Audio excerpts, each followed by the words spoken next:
Hello, everyone. Welcome to Pod Maverick After Dark Free Agency Edition. I'm Kirk Henderson, joined as always by Josh Bowe. Josh, how you doing? I'm doing good. I'm doing good. Yeah. That's all I got. I was gonna add more, but that's it. Well, we're here. It's about 8:40, a few minutes later than I had intended. It is Monday, June 30th, the opening evening of free agency. Don't really have a lot to say, and this is going to be kind of fun making pod content out of this because for a pair of takesmen, I think you and I are a little bit we're just kind of I mean, there's no real excitement. The leading piece of news is the Mavericks signed D'Angelo Russell to a 2-year deal with a player option worth a reported $11.7 million. I think Grant Afseth had that. Mark Stein basically had it 3 or 4 days ago. For some reason, Shams Charania, who just... I got to watch my mouth here because I don't want to say anything offensive, but I don't fucking understand how he's been this off on these kind of numbers for the Mavericks because he said 13 million. Now you're probably thinking, why does a $1.3 million difference matter? Well, because if it were more money, it wouldn't be legal because the Mavericks can't go over. Like, I don't think you can willingly go over the second apron. I think it's like something that you get put over based upon your salaries and like increases in things that are built into guys' contracts. And, you know, except it's not really something you so it's like the Mavericks signing him for anything that would put them over doesn't actually make sense. It was it's essentially a 1-1. Second year is a player option. So this strikes me as a bit of a make good deal for D'Angelo Russell. He's a former number 2 overall pick. He's been in the league a really like kind of shockingly long time when you go look at his like basketball reference. Yeah, 10 years. Which is just like that's kind of shocking when you think of it like that. It's just like, man, I've been watching basketball a real long time when I can't, when it feels like the guy's just been in the league forever. So yeah, I don't know. It's one of those things where, I'm not a big fan of the player in a vacuum, but he's getting paid $5.7 million annually. Like for a position of absolute need. Right. Look at what most rotation NBA players are making under the current salary cap structure. 5.7. It is literally nothing. Yeah. It's a step above a minimum, to be quite honest. Right. Yeah. I mean, it's honestly, it is pretty low. Now, of course, the counter, the devil's advocate would be like, what does it matter how much he's getting paid? If he hurts you on the floor, he hurts you on the floor. It doesn't matter if he's making 20 million or he's making 10 million or he's making 5 million. And I see that there are going to be some moments where Mavs fans are going to want to rip their hair out or face palm because he's going to have an inefficient night. He's going to make a defensive goof in the clutch that's going to get clipped and highlighted for 24 hours, and everyone's going to be pissed off.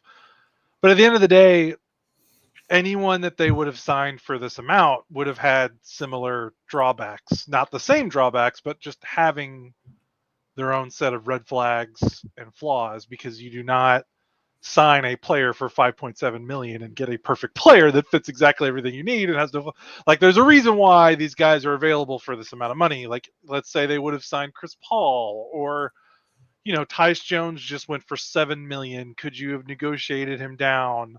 Malcolm Brogdon was a popular name, but it's like, you can go through all these names. They all have their own issues, just like D'Angelo Russell has his own issues. They wouldn't be available if they didn't have issues. And if you're looking at it, to me, Brogdon is like a hilarious suggestion, because it's like you want to sign the injured guy to replace all your injured players. I'd also, he was with Kidd in Milwaukee. And my understanding of it is the two did not get along. Like, Malcolm Brogdon is, by all accounts, like a very intelligent player who is also rather churlish. Who does that sound like? So it's kind of like they're too similar. Right. You just can't put and that's okay. I didn't even think about that. I was just thinking, like, how could they rely on this guy while Kyrie's out? When he's never been reliable his whole career in terms of staying on the floor. And then Chris Paul was a popular name, and he's a good table setter, and he would have helped. But, like, they don't necessarily need a table set. Like they need scoring. Like someone has to be able to shoot and score buckets from the perimeter because they literally don't have that until Kyrie Irving comes back. Depending on how big of a fan of Brandon Williams you are, yeah, but the you don't want shooters on the team are Klay Thompson, now D'Angelo Russell, who's min max, like, for video game speak, like his range of outcomes on 3-point shooting, if you go to Basketball Reference, is pretty hilarious. Last year he shot, last year he shot with 28 games with Brooklyn. He shot under 30%. With the Lakers earlier in the year, he had shot 33%. And so that averaged out to 32. And to be fair, that's the worst number by far. Yeah. Before that, he had been regularly near the 40s. So the question we get to answer and think about the next several months is that because, like, what led to that? What led to that for D'Angelo Russell for last season?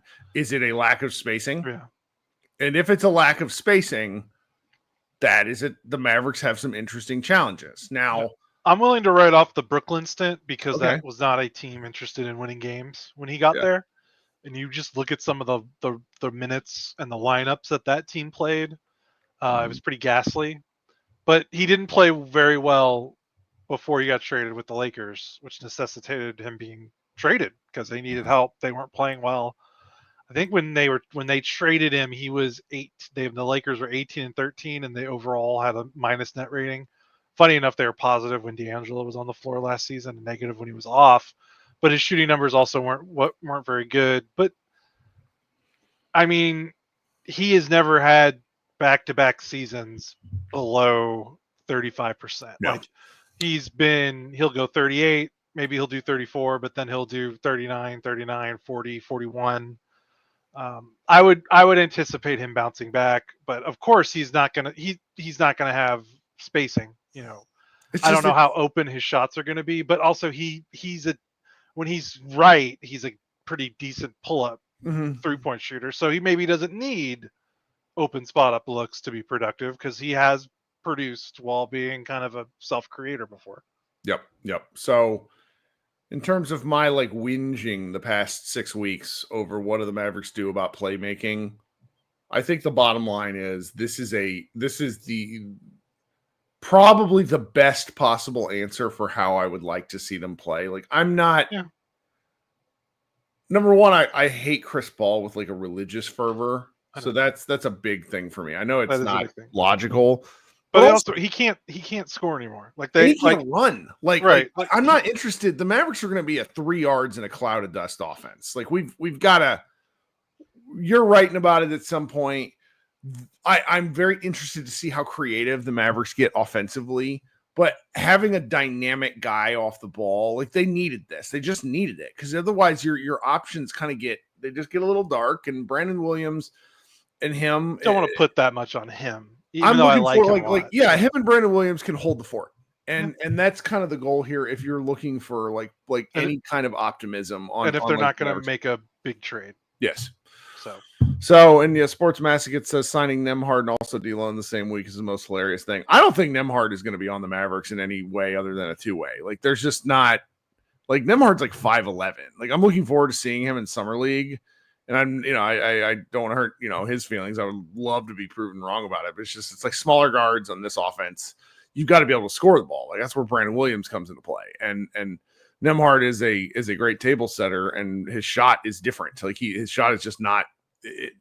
He used to be able to shoot better, and then he changed his shot, and he's just still working through it. Anyways, I just I'm going to get irked in the season because I think we traded Spence. I think we're trading out a Spencer Dinwiddie-esque kind of performer for a younger Dinwiddie. And that's not, I don't mean that as an insult. Dinwiddie really held down the fort last year. I kind of hated watching him, but that's not his fault. Yeah. And Russell stays on the floor for the most part. Yeah. He plays a lot of games. His game log looks kind of weird because, pandemic. No one played 70 games for 3 years because of the pandemic. But last 3 years, 58 last season, and he had an ankle sprain at the end of the year, and Brooklyn was tanking, so they didn't push him to play. And then But even then, 58. Like if you look at the Mavericks' injury history, they would probably take 58 games from anyone. Then before that, he was 76, and then the year before that, he was 71. Mm-hmm. So yeah, not that's pretty reliable. So I pulled this number up because I just thought it was interesting, just for context. A 10-year veteran. No, so in the Mavericks, like Dinwiddie will be one of those if he happens to come back to the Mavericks, for example.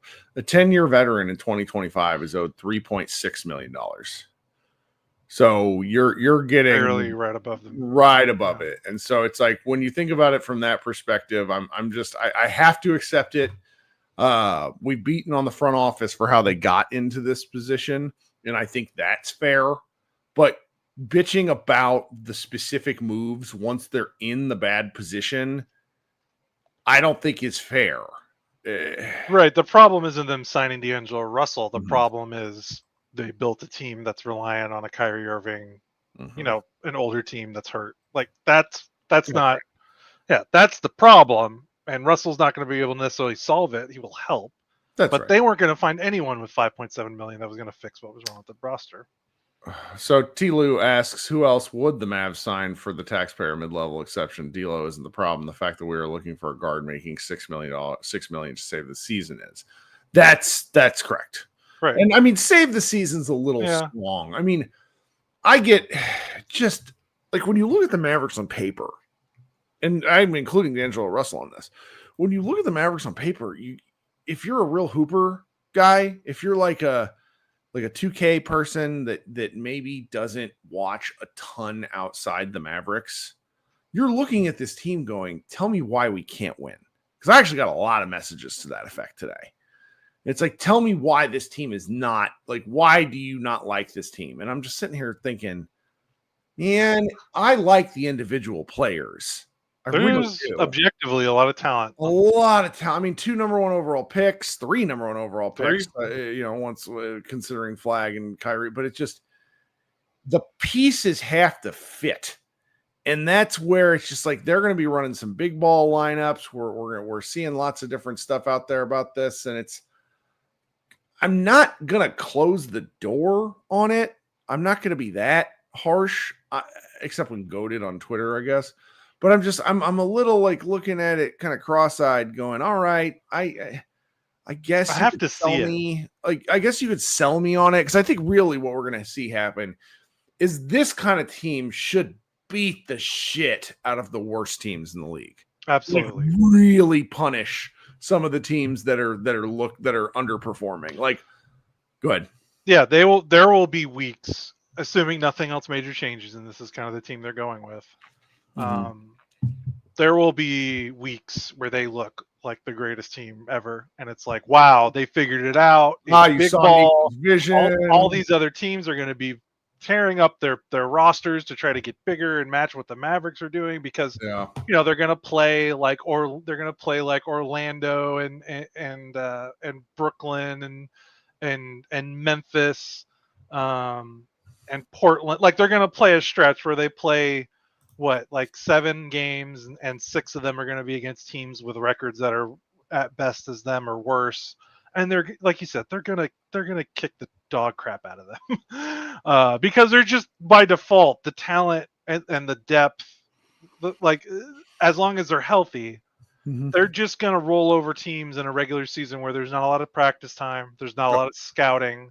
Like it's gonna be, it doesn't matter what your game. Like there's no game plan. It's just wow, we have 4 or 5 players that are better than your best 4 or 5 players. You look at, like, Lively and Gafford and PJ and Cooper and AD, like that's better than what? Every team that missed the playoffs last year for the most part, better than their top 4 or top 5. So there's going to be stretches where they look like that, but there's also going to be stretches where they play the top 4 in each conference and they're going to shoot, 31% from 3. And you're going to look at it and be like, what the, like, can this team ever win a game? Like, it's going to be, my prediction is there's going to be really high highs and really low lows because the roster is just so combustible and so different and so weird that it's going to take time to figure out, but the talent is undeniable. So it's going to look awesome at times. But I think unless Kyrie comes back and looks awesome like right away, which you just can't count on. You can't put that kind of expectation on him. It's gonna look weird. And that's the thing, like you're talking about, like I don't know what, you know, I don't know how anyone can feel like how good or bad. Like I'm not comfortable in saying that they're going to be terrible and miss the playoffs if they're healthy. Now, if they're not healthy and if Kyrie can't come back and look good, and if AD misses 35 games and Lively misses, 30 games, then yeah, if they have somewhat similar injury luck to what they had last season, they're not going to make the playoffs. But if everyone's healthy, I don't feel confident predicting they're going to be awesome or bad because there's not a precedent here. There's not a lot of data on how these guys can play together. There's not a lot of data on how good a team this big in today's NBA can be. Yeah. I don't want to dismiss it because there's not enough to dismiss it, but there's on the counterpoint, there's also not enough to say that it's going to work, like undeniably. So I need to see it, and I think the coaching staff has stuff to figure out. And I don't think that's like people think that's like a downer take. Like I don't think it's negative to say this is a very unique roster. They will need to figure some stuff out. That's not like that seems like a fair thing to say about the roster. Well, and with that, we're going to roll into a short break, and we'll be right back with our man Nathan kind of spoiling my next segment. And I'm shout out to Nathan for this. So we're going to insert some ads on audio, and we will be right back.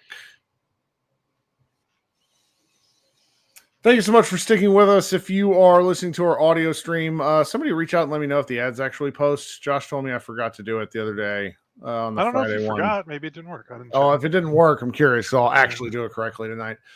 Please subscribe to our show here on YouTube. We do regular kind of live shows with fan engagement. Don't know if I'm going to do one this Friday. Oh, it's 4th of July. No, not doing one this Friday. But I will, try to be doing them throughout the summer. Next, the Friday the 10th or the 11th is Summer League, so I'll be out there in Vegas. But, Josh and I are going to be regularly podcasting.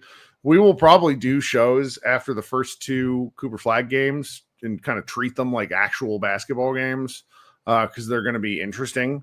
And, just if you haven't paid attention to the show thus far, if you're kind of working your way back in, now would be a good time to subscribe and check back in on things. We'll take a little bit more of a break during the summer, but I have some ideas for content. But, we're just here. We're here making it, rolling along, doing Mavs content. Now, our guy in the chat. So there's just some weirdness going on with LeBron James. Like it's just so magical that his ability to really commandeer the news cycle. And it's been almost a day. I'm glad we had time to kind of process this. But my understanding of what happened is LeBron James really expected the Lakers to offer him another 1-1 deal with a player option. They politely declined. And so as a result, he opted in to his player option worth $52 million. Did you know that in the 8 previous times he had an opportunity to opt in or opt out of a contract, which that's just so funny to say out loud. This man has had that many chances to opt in or out. That's how long he's been playing. How many times he's opted out before today or before yesterday or today, whenever he opted in? Hasn't he always opted out? He has always opted out. That is correct. And that is remarkable because what we have after he opted in, he kind of, his agent, Rich Paul sort of lambasted the Lakers, talked about what's best for LeBron. Kind of an awkward statement that was like, well, this team sucks, but he opted in. And so that sort of put, everybody that likes working the trade machine into a tizzy. And there are like a Lakers insider with a good track record, Johan Buha, used to work for the Athletic. Jovan Buha, who just recently left the Athletic. Really well-connected guy, really measured guy. Said like, just keep an eye on Dallas. Just keep an eye on Dallas. Now, here's the thing. An AD for LeBron trade would tickle me to pieces. All right. I don't think it's legally allowed under the cap, but maybe I could be wrong. I also have heard from two places that I trust that if LeBron was to actually leave the Lakers, he would ask the Lakers for a buyout. Because I don't think you can actually trade for LeBron because it guts the team he's going to. But why Mavericks, would the Lakers do that? They would just be like, "No, we want stuff back. We're not just giving you away." I 100% agree, but that's the power of LeBron James commandeering the market. But what's also funny is the Mavericks can match Sal. Like, I don't know. I obviously it's LeBron. You can't really place his value is more than on the court. Like it's impossible to calculate the what is the true trade value of LeBron James, but the Mavericks can get there and match salary and not completely gut the raw. They'd be trading a lot of players, but I've seen you could trade. Cavs can get there too. It's a little dicey though. It's dicey for the Cavs because they're second apron, so they would have to slash salary to get under, and then trade a lot of stuff. Couldn't the Maverick? Well, I guess the Mavericks are second apron now with D'Angelo, I think. So maybe it would be harder for them. But salary wise, it's like Gafford, PJ, Najee, Caleb. And I think that gets you there. Obviously, that's a lot of Najee, PJ, Gafford. That's a lot in terms of your main rotation. But I mean, you would still be able to start D'Angelo, Clay, Cooper, AD, Lively, and D'Angelo, Clay, Cooper. Wait, who would you might not even start Clay. It'd be D'Angelo, Cooper, LeBron. We just have to talk about it. We just have to. They would still have enough that they would still have a pretty formidable top 7 or top 8. I kind of think that's a better basketball team. Yeah, it actually clears out the problem. And I need you guys to understand something. I am on record for years. I can't stand LeBron James. I'm not discrediting his basketball whatsoever. I just can't stand LeBron James, the cultural figure.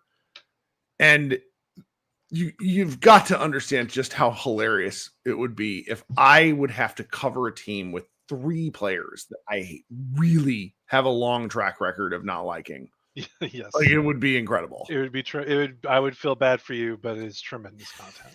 Hell, I mean, the other part would be, and I'm gonna go make this meme real quick. Nico would be just unbearable because it's it would be so. He'd be justified in everything, right? That meme of I made this, and then it hands it all it's this weird stick figure, hands off the thing that it made to somebody else. The person the other person looks at the thing and goes, "You made this." Then the next panel down, the first person has walked away, and he goes, "I made this." Yeah. Where it's kind of Nico. He just walks it. He's a blessed individual if something like that were to happen. I don't know. It is. I don't like engaging in kind of rumor chicanery. I've very rarely done it over the years, but enough people that I value their opinions are just don't rule this out entirely to where we had to sort of bring it up. I mean, I've been bringing it up since last summer. Because, you mostly look as a joke. Yeah, I know, but you look at it, he loves Jason Kidd. Yeah, he's on the record with loving Jason Kidd and loved him being a coach with the Lakers. He loves Kyrie. And even if they had a little bit of a breakup there when the Cleveland team fell apart, very much real, basically told the Lakers to go get Kyrie before the Mavericks got him, by the way. So loves Kyrie. I think he still likes Anthony Davis. He asked for Davis to get traded to LA. They won a title together. I don't know what his opinions are on Nico, but obviously he was at Nike. LeBron is Nike while Nico was there. So obviously there's a relationship there. Rich Paul said that Nico is like an uncle to Bronny. He said that a year ago. So everything's there for him here in terms of the basketball. Now what I just can't believe is I just cannot imagine because this would be his last team. I cannot imagine him retiring in Dallas. His media empire is in LA. you can sell me on Cleveland because he's going back home. You can sell me on New York because it's the only other media market that is comparable to LA in terms of his outside ventures. Just it would just be so. The basketball part makes sense, but everything else about it, I can't imagine him here to finish his career narratively. It just feels off. But like everything the Mavericks are doing feels like a team doing stuff thinking that they have a chance to acquire LeBron James. Like you acquire his favorite teammates, you acquire one of his favorite coaches. Your GM is led by someone that worked very closely with him and his family for years. Like it's real good. Like it's right there. It's real good. And it pains me. And Mark Cuban's not the owner anymore, and I don't know if he likes Mark Cuban, so I don't know if that was a deal breaker before. It's a good point. Yeah, it's actually a really good point. I mean, it's all lining up. But again, the Lakers can just say no thanks. Yeah. He opted in, so I know he has the power. He's LeBron, but LeBron does this all the time. He doesn't do the opt-in thing. You said he opts out every single time. So that's the weird part for sure. That's the part that makes you raise your eyebrows. But everything else, he does this every year. He gets very passive aggressive about the roster and about management. He's done that with LA. He did that with his second Cleveland stint a lot. What was it? The fit in or fit out tweet that he sent when they were going through a little losing tiff because he was pissed off at Kevin Love. He's always been like that. So this might be just another one of his things where he bitches about the roster and then, shows up to training camp, like whatever. What a riot. All right. There's one more bit of free agency news that's like Mavericks adjacent that we should touch on. And then we'll close out with something else that happened on a different, I guess you'd call it Mavericks adjacent podcast to end last week, but there's a Twitter account. I don't really follow the guy yet, but he's been right enough. His name's like Ari Reports. He was right on a couple of things early about the Mavericks, and it's worth just paying attention to what he has to say. Notes that Olivier Maxence Prosper, Max, might not be long with the team. Like it was vague enough in the tweeting. I don't really have anything to say. I don't even think you need sources to give that opinion. Yes and no, but Max and Hardy don't like. Because they need to get under. I think they're going to be right up around the second apron. We just had somebody post that they're $3 million under right now. Like expect them to be. Jared Sullivan says Mavs are not a second apron team. Expect them to be about $3 million under the apron after the D'Lo signing. The league salary cap didn't grow by as much as projections, which could be a problem. It only went up by 7%, not 10%. Which I think actually will affect certain elements, but I don't necessarily feel like doing the math right now to care. I don't know, just the Omax and it's so funny. I remember on draft night, Omax was the guy that I was like, oh, that's interesting. He looks like a guy who could contribute now just because of his skill set, and Lively's going to be the one that takes time. And he was a 3-year college player, a little bit older, coming out in the league, 21 years old, coming in the NBA. Mm-hmm. But yeah, now it's he just hasn't done anything. Now he hasn't had a ton of opportunities, but that's so goes it for the late first round picks. You're usually being drafted by better teams. You kind of have to make the most with what you can, and I mean it makes sense. Like Omax, Hardy, those guys at the end of the roster that are making just enough that could get in the way of them wanting to do stuff down the road. So I would have to imagine that's what it's about. I mean, they're still paying JaVale McGee. Like there's some elements of their cap where it's just like, I don't know. It's not fair. It's not as bad as it could be, but it's not. It's not like it was early in the mid-teens when it's like they're paying Gal Meckel for like 4 years. It's like, God, what are you guys doing? And I don't know. Trying to think. Brain's all frazzled after today. So kind of the last piece of news, then we'll get on out of here, is former vice president of content for the Dallas Mavericks, Mike Marshall, who I would say within the framework of social media kind of loudly quit his job a couple weeks ago. Loudly is a strong term. He did it on social and was like, anybody that knew him and like him, I don't think he's ever spoken to me. That's whatever. This is like it had been something we'd been hearing. Like the Mavericks just internally were kind of losing people left and right or firing people left and right. Just a big messy situation. Anyways, he went on the Dumb Zone. Jake Kemp, Dan's pot, like really Local, all over wonderfully. guys. Yeah, really. For people listening that don't live here, yeah, it's a podcast that from two guys that were local talk radio that transitioned to podcasts, and I can't really emphasize enough how fucking hard that is. And they've like managed to, anyways, they do a nice job on this show, and they brought Mike in, and Mike talked for about an hour. We have a piece up on it at Mavs Moneyball if you want to go read it. But he essentially paints a picture of a team of people that have come in and been hired, and they're not like, this is one thing where it's like Nico's not necessarily responsible. Like Nico's basketball side stuff, but like business ops and the business side of things, ownership stuff. He paints a picture of a group of people that were not aware of what was entailed. It's like just really kind of hapless stuff. Also including, and I don't know how this was the case, but he makes a strong case for it, that he said that the management team didn't seem to understand that there would be a gap year between Bally Sports going under and Amazon. And so that they would basically have to cover the revenue gap, like they would be losing money. And as a result of that, it just made everything kind of worse. And like, that's fucking embarrassing. Yeah, especially how much these owners are worth. Like they're literally some of the richest people on the planet.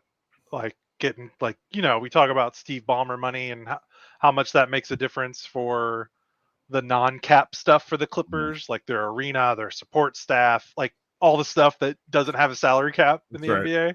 That's right. The Adelsons absolutely have that amount of money to spend on the Mavs, but it sounds like they were not prepared to do so. And also it goes to show that a sports team, like, this is not just something that's happening to the Mavs. Like a lot of private equity, a lot of finance, a lot of people from non-sports world are buying sports teams.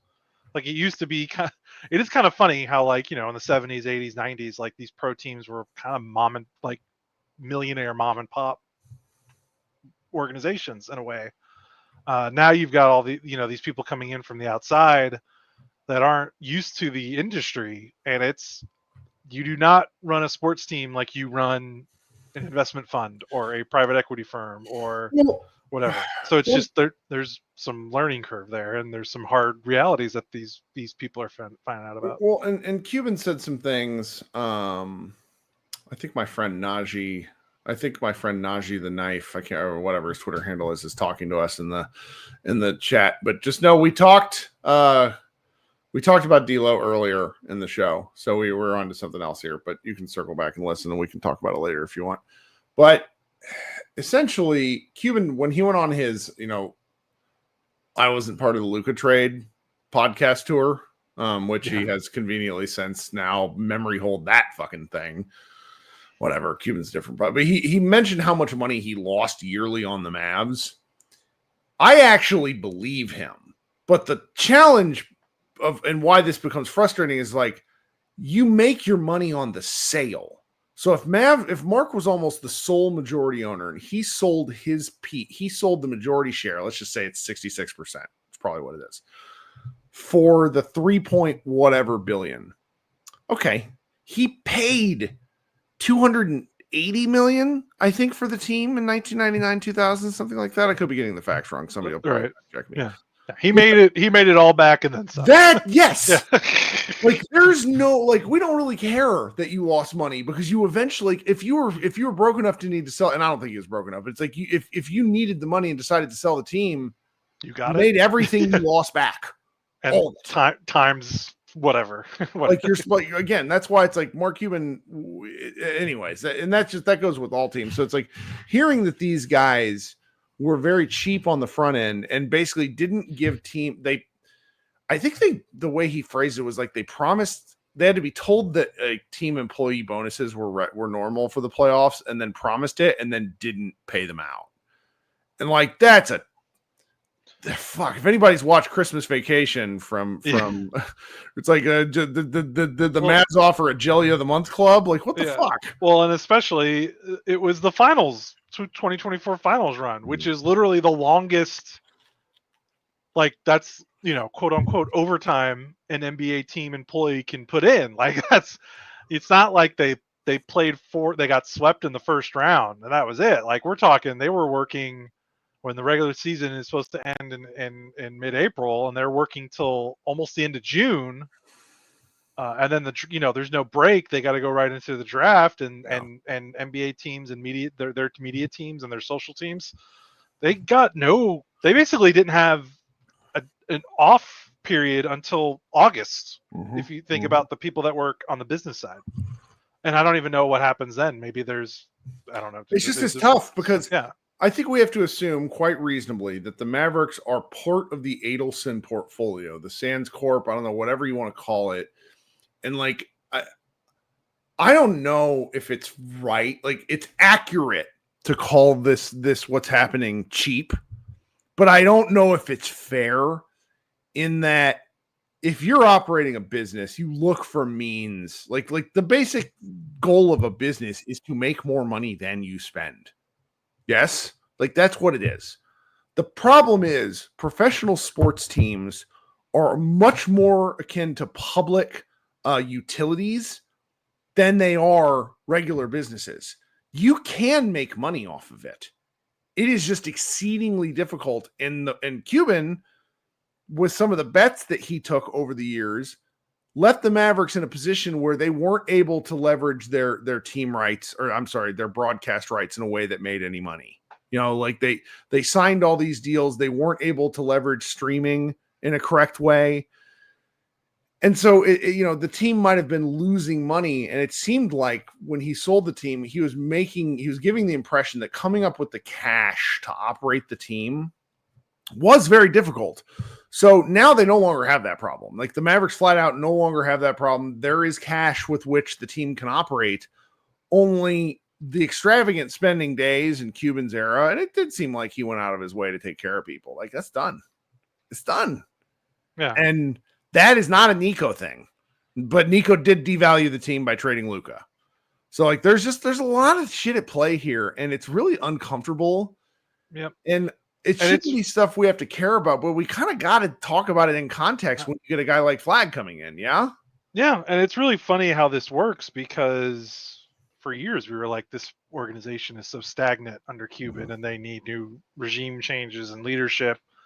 And they did that and they make the finals. So we're all like, see, we told you, like they just needed to shake up their org and their leadership. And then this is kind of the unintended consequences of that. And we don't always see all of it. There's two sides of a team. There's the business side and the basketball side. And,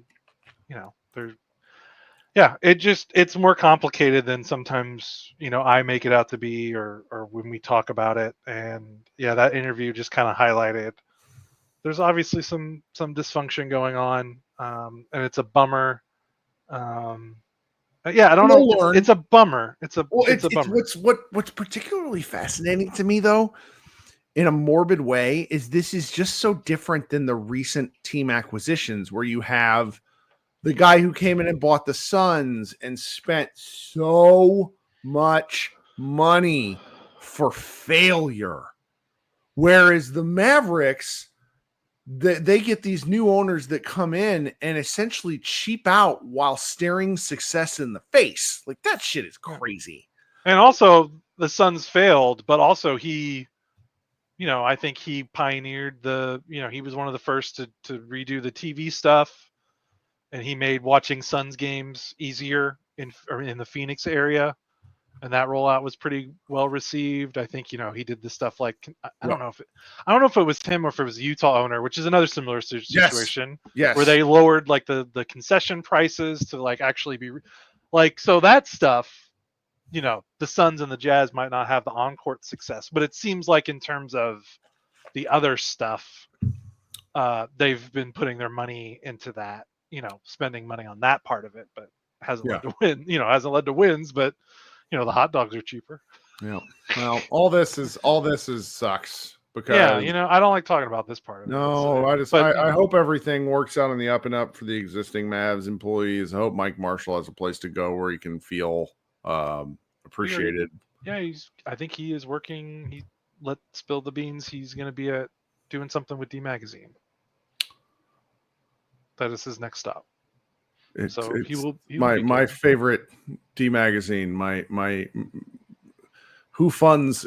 There was an old joke on Twitter several years ago in conservative Twitter. Who funds the Federalist? This website that no one could figure out who has their backing. Who funds D Magazine? They pay you. You're a D Magazine employee. No, good for Mike, man. That's this is all so silly. But content wise, I expect us to maybe take a little bit of a week off, or if there's like any movement on the minimum signings. But I don't know if you guys remember this. That stuff can take forever. Like it can really get drawn out, and guys need to look for deals. Like it seems like Exum is an opportunity for the Mavericks. Interestingly enough, like I've not heard Spencer Dinwiddie's name at all. Maybe he kind of played himself out of the place. I don't know. This is a tough one. We'll answer this question from the knife here in the chat. He says, "My question for you is this: is this the deepest Mavs roster you've seen since 2011?" I don't. Last season's roster pre-Luka trade was the deepest roster I'd seen since. It was deep and it was balanced. Yes, exactly. Yeah, like this is a very talented team that is very imbalanced. Yes, that's the perfect way to put it. Now, like you mentioned earlier in the show, we're gonna get to see what if all Reds. Like this is my favorite. Nobody gets it because not like half the people listening to our show aren't old enough to watch that movie. It really bums me out how old that movie is now. Yeah, because I in my brain that movie came out like 10 years ago, and it's like no, it didn't. It came out. It's old. 25 old years movie. Yeah. He asks with Flag now and Deal. I mean, Flag is a forward. Just because he has ball handling skills doesn't make him not a forward. D'Lo helps alleviate the pressure. We talked about that a little bit earlier in the show. He helps alleviate stuff, but it's gonna be challenge. Ocean's 11, guys, go watch the film. And there's a card scene within the first 15 minutes of the movie, and it's just it kills me. All right, you got any 4th of July plans? Survive. That's about it. I don't probably go. We live right. We live really close to a water park, like within walking distance. We'll probably mosey on over there at some point. But otherwise, nothing tires out children like water parks. We've got a season pass. It's the flip side is 60% of the time it works every time. The flip side is nothing tires me out like a water park. Like that shit is tired. I mean, maybe your daughter's reached the age now, but I was following around our little lineman of an 18-month-old, and he's just like running around the way, and I'm just like, this I can't do this. This is my hips are so sore this morning. No, it gets me. She's old enough. They've got like a that's not like it's like a 10-year-old, like it's like a playground for like not for little kids, but for non-adults. And we let her run around there. There's by herself. But there's rides she wants to go on with me. And man, water slide, like roller coasters, you're seated.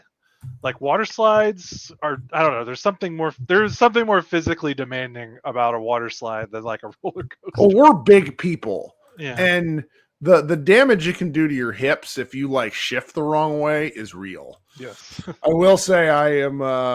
I'm grossly looking forward to the Jurassic Park movie. Like it's just going to be so bad. I can't wait. So is Megan. She loves dinosaurs. But see, you telling me that makes me upset because she won't watch Andor for me, but she will watch Jurassic Park. She's a woman of principle. She likes dinosaurs more than she likes Star Wars. I don't know. Fair enough. Fair enough. This is fantastic podcasting. Okay, guys, expect us back next week, but you never know. Maybe we'll pop on with something fun. Yeah, just be ready. when we need to do our LeBron emergency podcast, we'll be here. I mean, we should secretly be rooting for this because, like, Oh, are you like, kidding me? bring on the LeBron stands. If we thought Kyrie weirdos exist, and all Luca fans, I think LeBron stands and are all encompassed. If the Mavericks trade or acquire LeBron, Nico will be like Michael Scott in The Office when he's talking about his vasectomies and his vasectomy reversals. And he's doing the snip, snap, snip, snap. That would be right. Nico with our Mavericks livelihood over the last 12 months. It'd be perfect. Yep. All right, everyone. Kirk and Josh, thank you so much for hanging out with Pod Maverick. We'll be back at some point. Enjoy your 4th of July holiday if you're here in the United States. Everybody be safe, hydrate, and put on sunscreen, and go Mavs.